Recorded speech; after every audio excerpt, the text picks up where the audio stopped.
안녕하세요. 프라임 인터뷰 이은영입니다. 자신이 가진 능력으로 나눔을 실천하는 일을 재능기부라고 하죠. 그 가운데 낭독봉사라는 게 있습니다. 자신의 목소리로 시각장애인들을 위해서 글을 읽어주는 목소리 기부인데요. 오늘 프라임 인터뷰에서는 9년째 낭독봉사 활동을 하고 계시는 이지영 씨와 함께 다양한 이야기 나눠보도록 하겠습니다. 반갑습니다. 반갑습니다. 네, 앞서 낭독봉사란 목소리를 기부하는 활동이라고 말씀드렸잖아요. 좀 더 구체적으로 이 낭독봉사가 무엇인지 또 어떤 활동을 하는지 소개 좀 해주세요. 네, 낭독봉사는 책을 읽기 어려운 시각장애인분들을 위해서 책을 읽어드리는 봉사라고 말할 수 있는데요. 선천적으로 시각장애인이 되신 분이나 또는 어려서부터 시각장애를 가지고 있는 사람들은 이제 점자를 배워서 점자로 책을 읽을 수가 있는데 후천적으로 시각장애를 갖게 되었거나 또는 뭐 신체적인 이유로 점자를 읽기가 좀 용이하지 않은 분들이 계시잖아요. 근데 그런 분들에게도 독서의 기회를 이제 드리고자 하는 거예요. 그래서 저희 봉사자분들이 일주일에 한 번씩 녹음 부스에 가서 녹음을 하고 그리고 그거를 CD로 만들어서 저희 비장애인들이 도서관에 가서 얼마든지 책을 대출하듯이 예, 그분들도 그렇게 녹음된 책을 CD로 대출해 가시는 거예요. 네, 낭독봉사자들의 활동이 이 시각장애인 분들에게는 작은 불빛과도 같고 또 어쩌면 그 이상일 수도 있겠다라는 생각이 드는데요. 근데 누구나 할 수 있는 일은 아닌 것 같아요. 그럼 어떤 분들이 낭독봉사를 하시는지 또 교육을 또 따로 받아야 하는지 궁금합니다. 일단 낭독봉사를 하시려면 20살 이상의 성인이어야 하고요. 그리고 가능하면 표준어를 구사하는 게 좋겠죠. 예. 그리고 저희가 그 녹음 프로그램을 활용해서 이제 하기 때문에 좀 기본적으로 컴퓨터를 다룰 줄 아는 능력이 있으셔야 하는데요. 여기서 말하는 그 컴퓨터 다루는 능력이 꼭 무슨 뭐 컴퓨터 자격증을 따거나 이럴 정도의 능력을 말하는 건 아니고요. 뭐 워드를 칠 수 있는 정도면은 가능할 것 같아요. 그리고 거기 계신 선생님들께서 수시로 알려주시기 때문에 그 컴퓨터 능력은 너무 걱정하지 않으셔도 될 것 같고요. 그리고 제가 낭독 봉사를 하고 있는 곳에서는 신규로 신규분들은 수시로 그 교육을 시켜주시거든요. 새로 오신 분이 계시면 선생님들이 바로바로 가서 알려주시기 때문에 그 부분은 크게 걱정하지 않으셔도 될 것 같고요. 그리고 또 시 낭송가라던가 또는 아나운서분들 그리고 뭐 연극 강사이신 분들이 1년에 한 3번 정도 오셔서 교육을 해주시는데요. 이제 그때는 날짜를 정해서 집합 교육을 하게 되어 있어요. 그래서 이때는 그분들이 발성법이라든지 호흡법 그리고 대화체 같은 것들을 알려주시고 직접 시연을 해서 보여주시기 때문에 좀 더 효과적인 교육이 가능하고 이제 질문도 받아서 대답도 해주시고 예, 그렇게 교육을 받고 있습니다. 그럼 현재 전국에서 그리고 특히 충북에서 낭독봉사자로 활동하고 있는 분들이 얼마나 계실까요? 또 이지영 씨가 활동하는 곳에도 이 활동하시는 분들이 많을 것 같은데 어떤가요? 제가 있는 저는 지금 충북 그 청주시 흥덕구에 있는 무지개 도서관이라는 곳에서 낭독 봉사를 하고 있는데요. 저희 무지개 도서관에서만 활동하고 계신 분이 85분 정도라고 하시더라고요. 근데 이 숫자가 전국에서 가장 많다고 해요. 네. 그리고 전국에 이 점자도서관이 40곳이 넘는다고 들었는데 그중에서도 자랑스럽게 예, 충북에서 활동하시는 봉사자분들이 가장 많다고 들었습니다. 그리고 아마 다른 도서관들은 그 일정 기간에 오디션을 거쳐서 이제 봉사자분들을 뽑더라고요.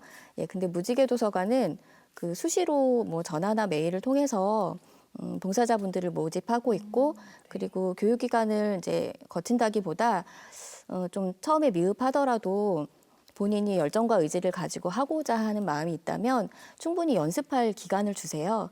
그래서 좀 자신 있게 도전할 수 있는 그런 시스템이 갖추어져 있어서 이렇게 전국에서 가장 많은 봉사자가 있는 게 아닌가라는 생각이 듭니다. 그리고 지금 봉사자분들이 월요일에서 토요일까지 일주일에 한 번, 1시간 반의 이제 시간을 내서 낭독 봉사를 하고 있는데요. 지금도 보면 이렇게 비어있는 칸이 있거든요. 봉사자분이 아직도 조금 더 필요한 상황이고요. 저희가 그 부스가 3개가 있어요, 녹음 부스가. 근데 이 부스에 이제 자신의 시간이 정해져 있고, 그거를 저희가 같이 활용하는 밴드가 있거든요.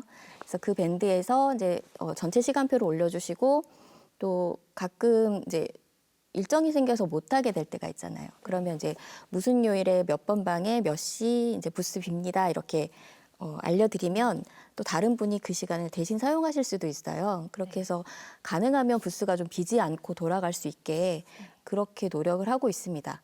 저희가 시각장애인 분들은 많고 녹음해드리고 싶은 책은 많은데 네. 가능하면 부스가 비지 않도록 하려고 그런 노력들을 하고 있어요.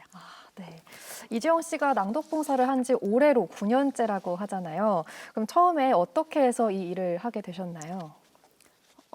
저는 사실 결혼하기 전부터 간호사로 일을 했었고요. 아이들을 낳고 이제 육아를 하면서 일을 그만두게 되었었어요.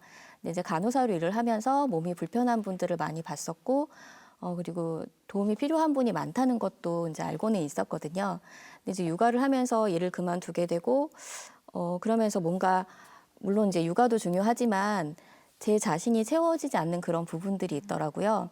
그래서 좀 봉사를 하고 싶다라는 생각을 했었는데 이게 다른 분들하고 뭔가 시간을 맞춰서 해야 되는 봉사는 좀 이제 육아를 하면서 맞추기가 굉장히 어렵더라고요. 그래서 이제 나는 뭐를 할 수 있을까라는 생각을 했는데 제가 그 고등학교 시절에 방송반 활동도 했었었고 워낙에 책을 좋아하기도 하고 그리고 아이들을 키우면서 매일 책을 읽어줬었기 때문에 이 정도는 할 수 있지 않을까라는 생각이 들어서 이제 검색을 했어요. 그래서 뭐 점자 도서관, 뭐 녹음 봉사, 낭독 봉사 이런 것들을 검색을 하다가 무지개 도서관을 발견을 하게 되었고요.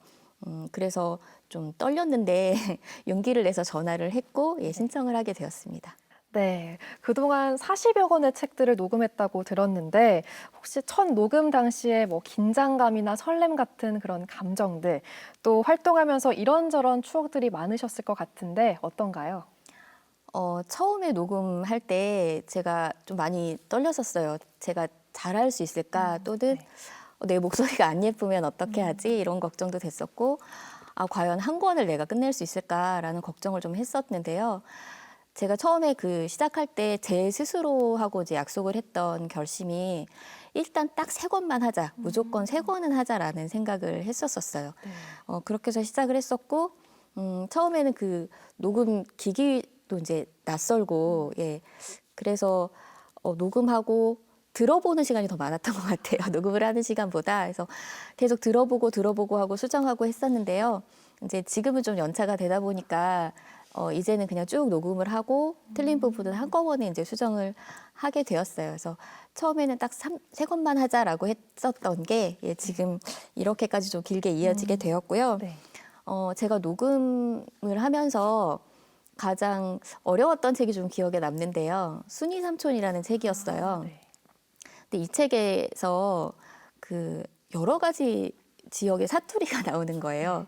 근데 무슨 경상도 사투리, 전라도 사투리, 근데 심지어 막 북한 사투리, 제주도 사투리까지 이제 한 책 안에 다 나오면서 그 주인공들이 대화를 하는데 사투리 같은 경우는 이 억양을 살려서 읽지 않으면 굉장히 재미가 없잖아요. 네. 그래서 TV나 영화에서 봤던 그 막 배우들의 그런 사투리를 막 떠올리면서 노력을 많이 했었는데도 불구하고 녹음하면서 굉장히 NG가 많이 났었던 그런 책도 기억이 나고요.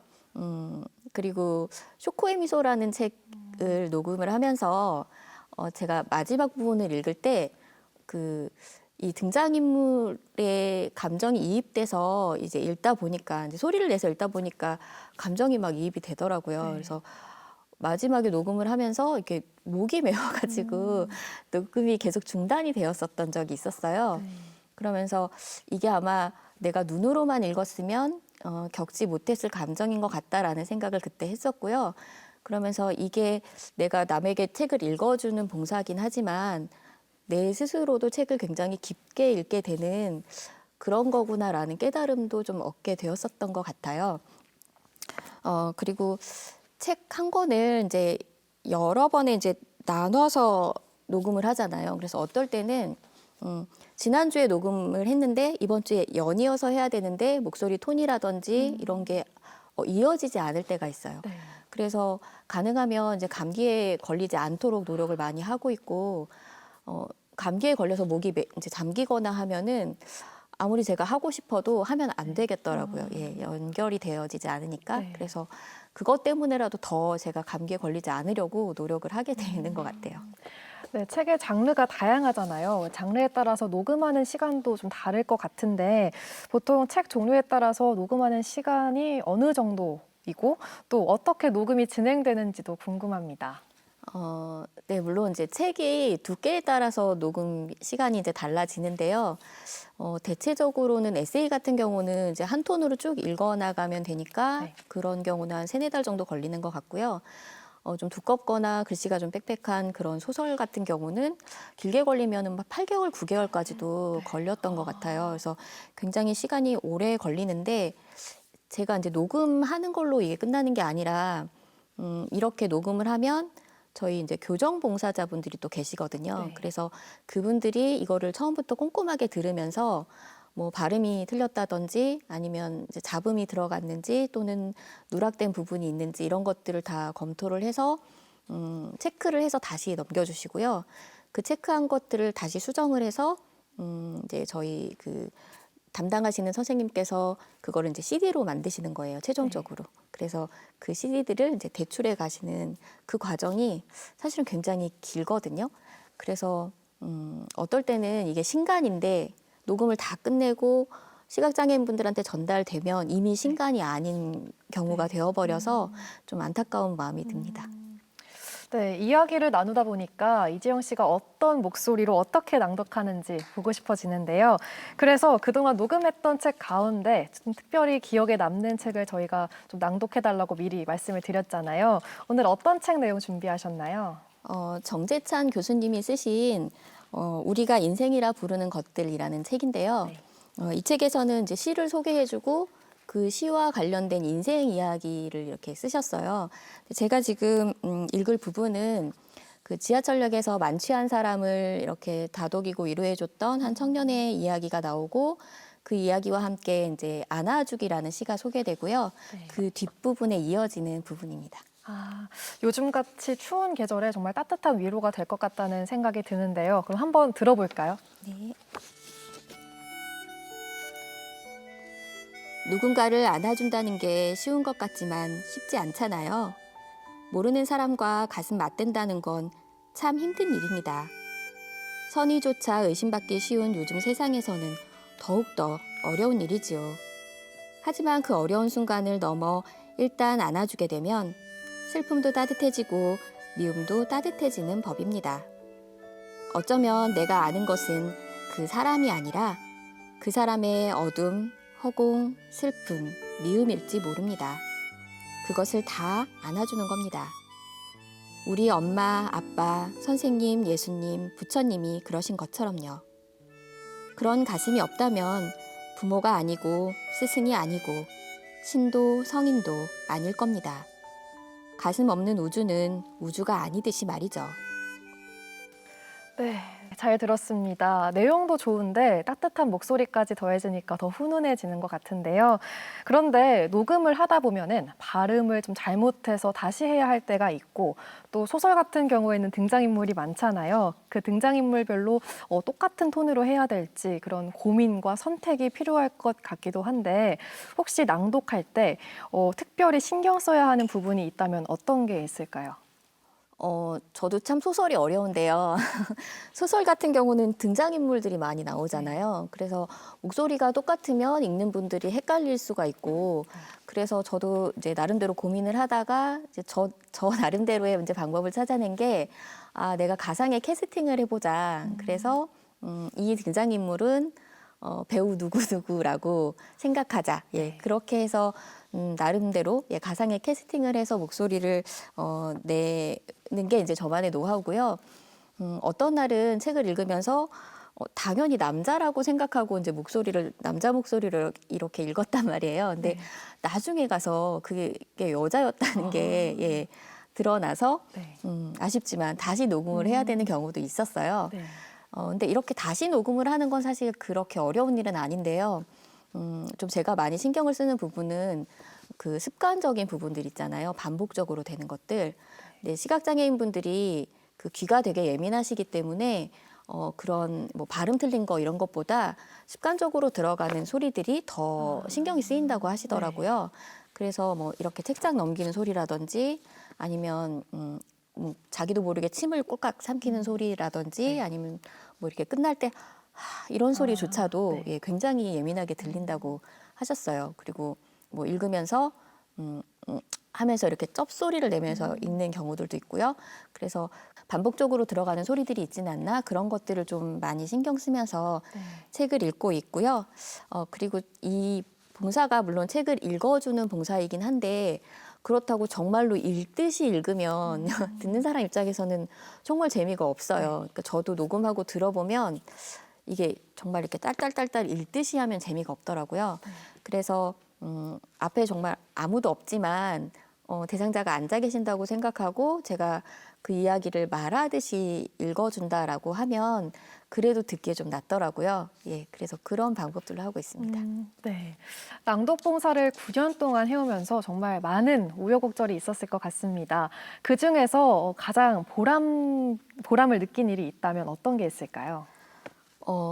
제가 그동안 이 낭독 봉사를 하면서 주변 사람들이나 또는 제 SNS에 이런 봉사를 하고 있다라는 거를 많이 이야기를 했었어요.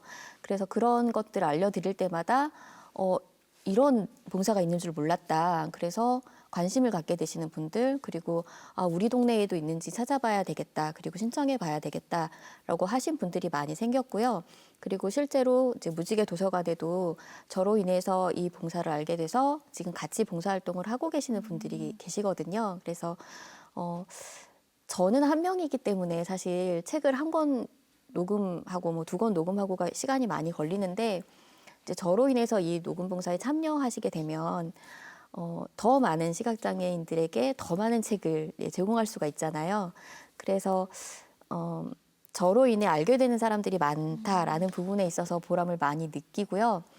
원래는 뭐 오른손이 하는 일은 왼손이 모르게 해라라고 하는데 저는 이런 것들이 자랑하기 위해서가 아니라 함께 하자고 권유하는 용도라면 좀 많이 알리는 게 좋지 않을까라는 생각이 들어요. 그리고 저 때문에 이 봉사를 하게 되신 분들이 있기 때문에 저도 쉽사리 뭐 그만두거나 할 수가 없고 더 책임감을 느끼게 되는 것 같습니다. 이 봉사가 즐거움이나 보람이 없으면 지속하기가 쉽지 않다고들 하잖아요. 이렇게 9년을 한결같이 낭독 봉사를 해오는 데는 그런 보람과 책임감이 있었기 때문이 아닐까라는 생각이 듭니다. 프라임 인터뷰 오늘은 낭독 봉사자 이지영 씨와 함께하고 있는데요. 계속해서 이야기 더 나눠보도록 하겠습니다.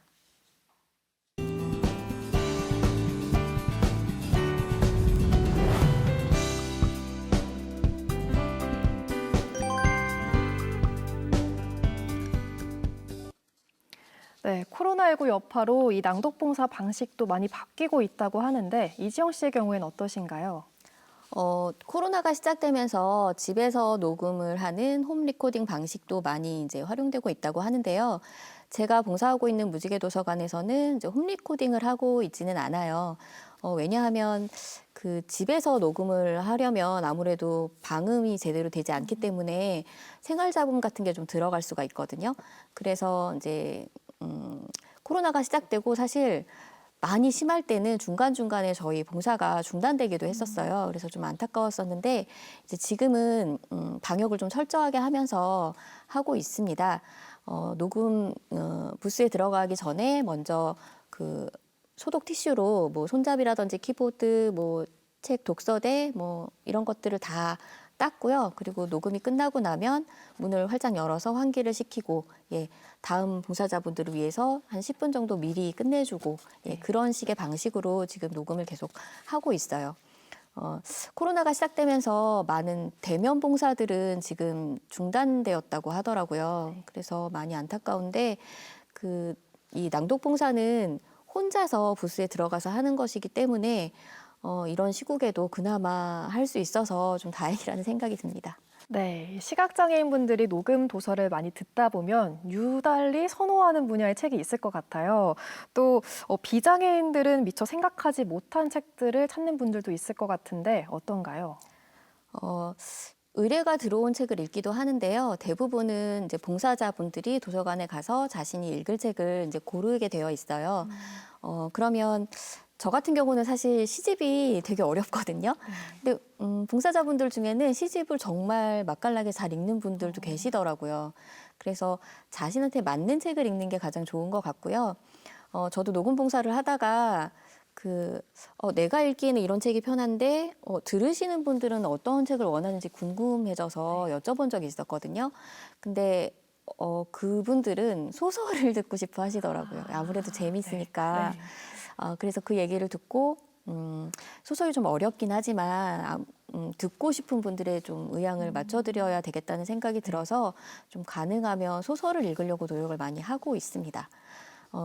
그리고 이제 시각장애인인 대학생분들 같은 경우는 전공서적이라는 게 있잖아요. 네. 고등학생들까지는 뭐 정해진 교과서가 있으니까 상관이 없는데 대학생 같은 경우는 교수님마다 전공서적이 다 다르니까 그거를 점자나 또 이런 녹음 봉사로 녹음 형태로 만들어지는 게 쉽지 않은 일이더라고요. 그래서 그 부분이 좀 어떻게 개선되면 좋지 않을까라는 네. 생각을 합니다. 네, 그 낭독 봉사를 하기 전에 직업이 간호사였다고 하셨는데 혹시 그럼 의학 관련 책도 녹음을 하신 적이 있으신가요?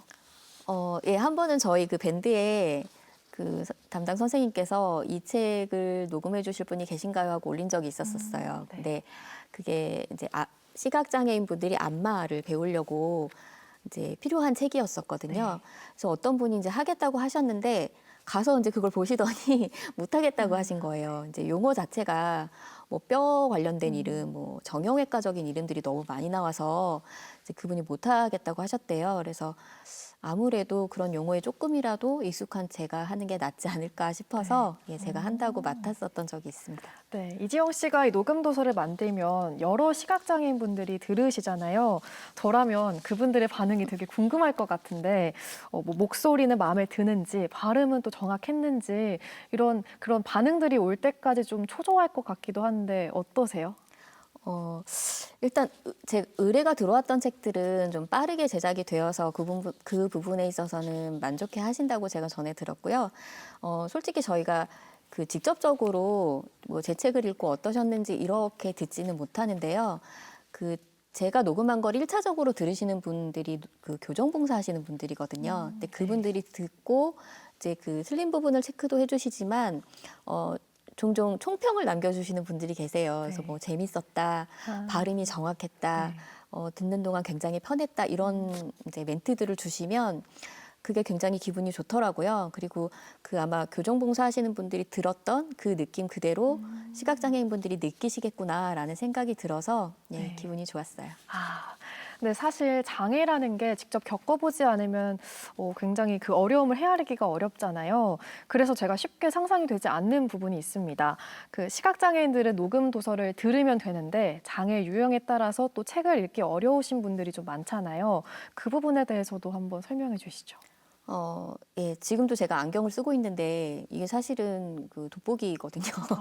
그래서 네. 제가 30대 중반부터 이제 시력이 안 좋아서 안과에 갔더니 앞으로 눈 때문에 고생을 하겠다 이 얘기를 하시더라고요. 노안이 빨리 진행되는 네. 눈이라고.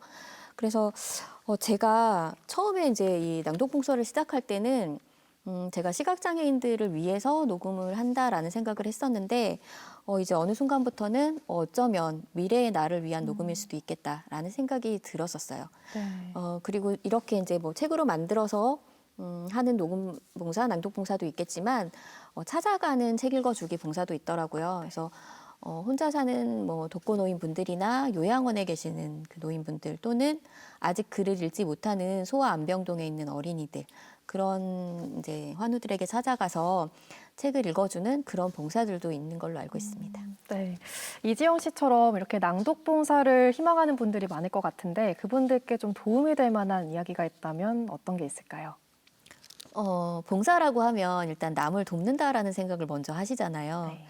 근데 그리고 또 뭐 내가 시간적으로나 경제적으로나 여유가 있을 때 하는 거라고 생각들을 많이 하시는데 제가 직접 해보니까 저에게 너무 좋은 거예요. 저를 더 근사한 사람으로 만들어주고 이 사회에 꼭 필요한 사람이구나 이제 이런 생각이 들게 만들어줘서 굉장히 저 스스로에게 긍정적인 마음을 갖게 돼서 좋았고요. 그리고 이 낭독봉사는 조그만 부스 안에서 저 혼자 하는 거거든요. 근데 이게 일주일에 한 번의 시간인데 굉장히 명상하는 기분이 들었어요. 네. 예, 그래서 너무 좋았고 좀 망설이시는 분들에게 망설이기만 하지 마시고 일단 한번 해보시라고, 예, 일단 한 권만이라도 해보시라고 말씀을 드리고 싶어요. 네.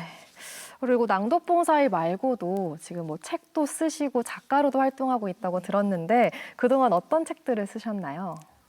저는 아이들을 키우면서 사교육 대신에 책을 읽어주고 여행을 같이 다녔었거든요. 네. 그래서 그렇게 아이들을 키우면서 했었던 것들을 책으로 썼는데요. 엄마표 영어 관련된 책 2권과 육아 에세이를 1권 썼고요. 그리고 이제 여행하면서 있었던 이야기를 쓴 여행 에세이가 이제 곧 나올 예정입니다. 나눔봉사의 작가 활동까지 저는 그 누구보다 부지런히 살고 계신다라는 생각이 드는데요. 그럼 앞으로의 뭐 계획이나 목표가 있다면 어떤 게 있나요? 앞으로도 계속 따뜻한 이야기를 책으로 쓰고 싶고요. 네. 그리고 목소리는 잘 안 늙는다고 하더라고요. 네. 그래서 30년 넘게 낭독봉사를 하고 계신 분 이야기도 들었어요. 그래서 저도 좀 할머니가 될 때까지 목소리랑 건강 관리를 잘해서 좀 오래오래 낭독봉사를 하고 싶다라는 생각이 듭니다. 네. 말씀을 나누다 보니 어느새 마무리할 시간인데요. 혹시 못다한 말씀 있으면 해주시죠. 오늘이 크리스마스인데요. 예수님께서 내 이웃을 사랑하라고 말씀을 하셨잖아요. 그래서 우리 주변에 내가 미처 보지 못한 이웃이 있는지, 어떤 이웃이 있는지, 나는 또 어떤 이웃이 되고 있는지 그런 것들을 좀 생각해보는 그런 크리스마스였으면 합니다. 네, 프라임 인터뷰 오늘은 시각장애인을 위한 낭독봉사자 이지영 씨와 함께했는데요. 오늘 말씀 고맙습니다. 감사합니다. 낭독봉사를 하겠다는 지원자들은 늘고 있지만 중도에 포기하는 경우도 많다고 합니다. 오늘 이 시간이 낭독봉사에 대한 이해의 폭을 넓히는 그런 계기가 됐으면 좋겠습니다. 책 속에 있는 정보와 지혜를 시각장애인들과 나누는 낭독봉사자 이지영 씨. 앞으로의 활약을 저희도 응원하고 기대하겠습니다. 프라임 인터뷰 오늘은 여기서 인사드리겠습니다. 시청해주신 여러분 고맙습니다.